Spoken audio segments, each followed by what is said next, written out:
lwaki abakyala bannyogoga sinno bakyala bokka otuuka ne ku mwami ng'ebitundu bye ebya wansi alinga omanyi abasajja owamanyira nti bbawo wa booda ku matu amatu g'ababooda gabeera gatya owamanyira nti bbawo wa booda matu tolisanga kutukwa wa booda nga kubuguma buli kaseera kuba kunnyogoga n'abaami osanga ebitundu bye ebya wansi nga binnyogoga naawe olimba senga mwami ayinza ty okunyogoga wansi weebale nnyo ekibuuzo ekyo omwami oba omukyalo onnyogoga otya wansi mu vidiyo eyasooka nabagamba nti ekireetera obuzibu abantu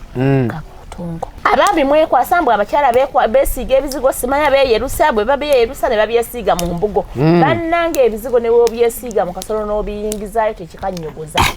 mukaki ne bw'oddula n'obiteeka mu bbaafu n'obituulamu tekannyogoga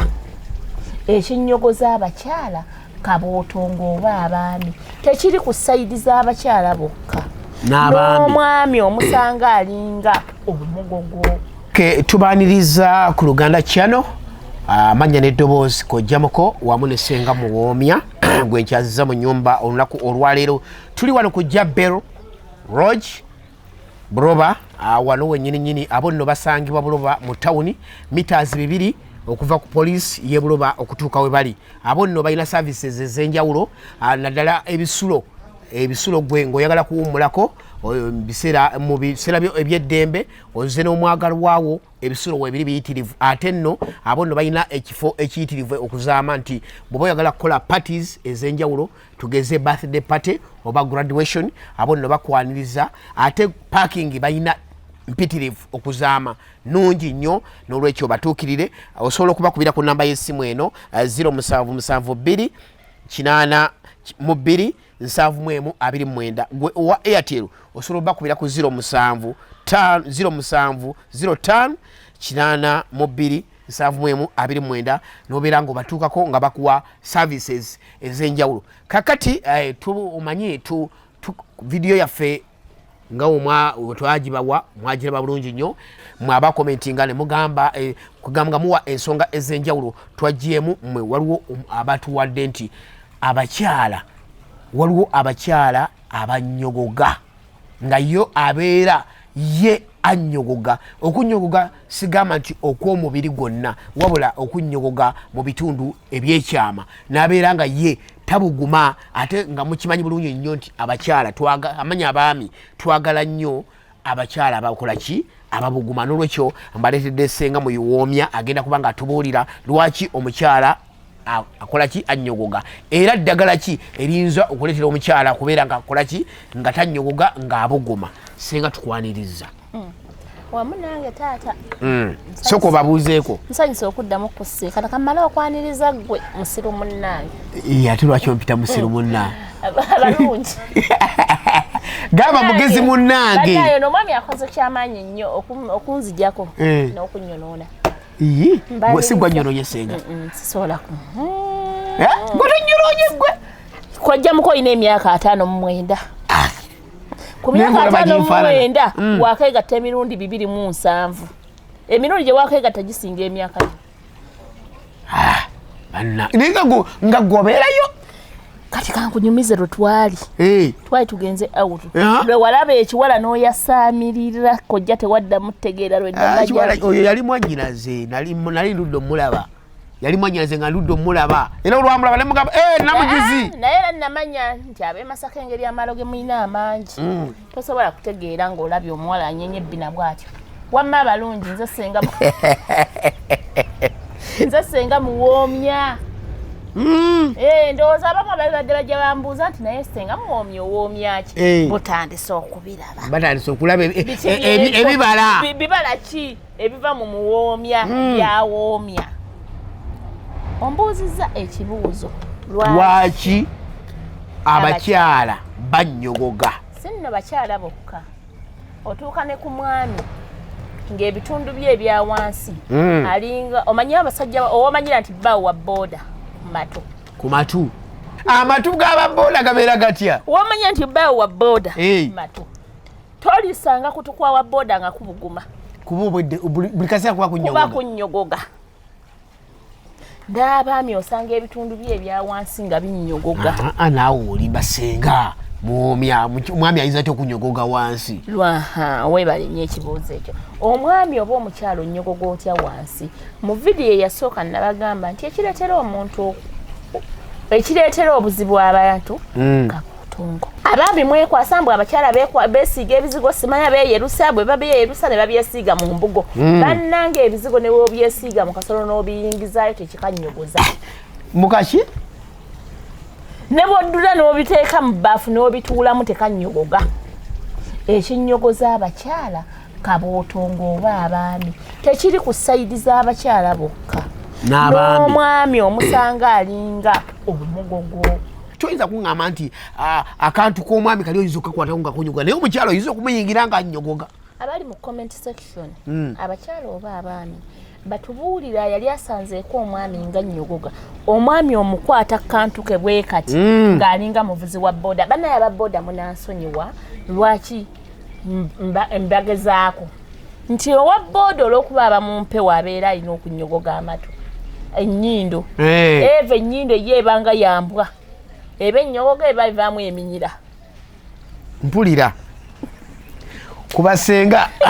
kuba kati n'abaami era abakyala bangi muddeeka ne bayomba ova mu bwamalaaya ova naye omwami annyogoga aba asammula era agenda okujja mukanda we yake nga katobye naye nga bambi abatava mu bwenzi olw'okuba ayina ekirwadde kyatamanyi ye aba alowooza oba kiki kati ate batugambanga edda nti omwami okuba nga asammula ebiseera ebisinga gaba maddu buba bulwadde kabootongo abakyala atunnyogoza ebitundu bya wansi kabootongo abakyala atubuza apatayiti kabootongo abakyala atuleetera okuwunya wansi nemuvaamu amazzi ago agalinga amata agafudde agekutudde naye wennyini ojjamu kannikako ne woba wataddeko pantline naye n'owulira nga kawunya nga mubutuufu naye wennyini akajjemu tosobola kukola ki tosobola kugamba nga bw'okawunyiriza kaleeta akaswa ak'enjawulo kati ate ku baami wano sensolo owaatuula wagenda ne wakwata ekipaapi kyekiti ekyo ne wakwata ekimembe ye tuyite enziro enziro kirala ekimembe naye nga ekireese ekyo nti olw'okuba obeera otonnya nziku yokka si yeetonnyesa abaami kuba mwekwasa mbwe enziku bwe ndwala enziku mba nina okutonnya ne kabootongo aluma kyekimu kabootongo buli lw'otuuza sesolowo ku panti ng'olina kabootongo akwata ekibembe era panti egundi ye ogenda ogijjamu andaweyayo ng'era ewunyaawunya kyova olaba mulimu abaziwuza ne ziguba naye abakyala munoonye eddagala muwone kabootongo kaakati awo wennyini omukyala annyogoga naddala omukyala oyo kwenteka okuteako essira lwa nsonga nti abaami ebiseera ebisinga tebabagoberera nnyo basinga kugoberera baki bakyala kaakati abakyala abo sooka obawadde magezi ki abannyogoga sooka obampeera amagezi kubanga tunatera okusiibula kamala okunywamu omukyala wenna ng'onnyogoga noonya eddagala lya kabootongo bw'omala okunoonya eddagala lya kabootongo waliwo eddagala litwepaadinga olina okufuna eddagala ly'onywa olina okufuna eddagala lyeweepaadinga erikomyawo ebbugumu eryo ogenda kikolera wiiki emu kati sooka obawo ennamba y'essimu omukyala nnyogoga abeere nga akkubirako ng'omubuulira eddagala wamu n'omwami ennyininyini obe nga akola ki ng'omubuulira eddagala ly'ayinza okukozesa okubanga tannyogoga oba omukyala nga tannyogoga bawo ennamba y'essimu ennamba y'essimu esooka gy'ogenda okukubako ng'oyagala okuvumulwa obulwadde obwo oba ng'oyagala okufuna eddagala ly'ogenda okwepaadinga n'okunywa okuwona kabootongo oba okuwona ekyokunnyogoga 0705 07 48 11 0705 07 4811 oyo ajja kufunira eddagala okay oba 0754 88 00 10 naye eyo yo tokuba weereza message eyo yo tokuba okay endala zile namba 3 0750 62 51 bannange tosobola kusigala kyekiri okay goba obulwadde eryo eddagala naddala eddagala eryokunywa oyinza obutafuna naye eryokwepaadinga eriwonya ekizibu ky'okunyogoga twali mukazi annyogoga n'afuna ffe omusajja nawe wennyini omukwatako bwoti apatayiti neefa nga nnyogoga oba era ngenda kwesiba nnyo ku bannange ababooda omukyalo oyo omanyi ng'olina omukyala omwami wa booda nze sitali bayita babooda mbayita bakabyanze amala kudda n'omuteerako ekyeggulo kati omukyalo oyo mala mumukwatako nga tannyogoga n'olyoka oyima akyogedde senga okay bwetyo tubadde mbajjukiza nti tubadde wano ku Jabber Lodge wano e Buloba nno abeetaaga naddala mmwe abaagala okusula tulina ebisulo ebyenjawulo oyinza tulina ebitanda ebya singo n'eddabo tolowooza nti tulina byaddabo byokka tulina singo n'eddabo n'olwekyo gwe ayagala okujjanga owummulira mu kifo kino osobola okubakubirako ku namba y'essimu eri 0772 82 729 gwe Airtel osobola obbakubira ku 0705 82 729 n'obeera ng'obeegattako balina service bagambe omukyala amaze ebbanga nga tamala tasobola kutuuka ku Jabber n'atamala omukyala gwe ng'oli eyo n'omwami naddala omukyala nga gwe omaze ebbanga nga tomala jangu wano ku Jabber Lodge e Buloba babe nga bakumazisa balina parking balina services ez'enjawulo gwe alina birthday alina parties ez'enjawulo jangu ate ne gwe naawe omuyimbi ng'oyagala kutegekerawo akalonchiko jangu obeekwate babe nga bakutuusaako service ez'enjawulo security eri tight eri gulugulu wabeerawo ne band live band wabeerawo ne live band buli lwa Sunday tulina live band buli lwa Sunday wabeerawo live band okuyingira bwereere okula byakunywa na kulya okay buli lwa Sunday tukwegayidde ne picket ojja naye tumutunda abadde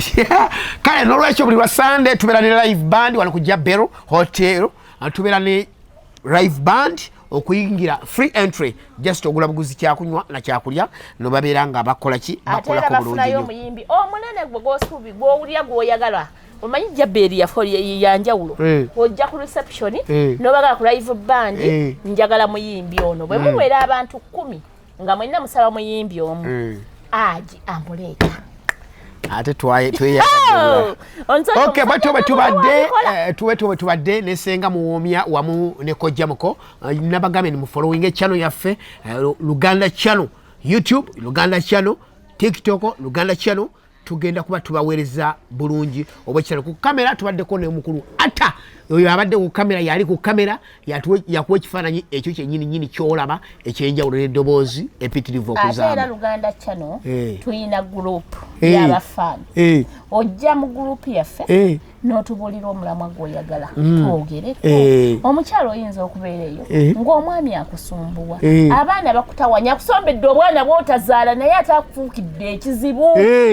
jangu mu group yaffe oleeta omulamu ogwo ffe tujja gwogerako ffe tetutyampalana kale adalasi tuve wano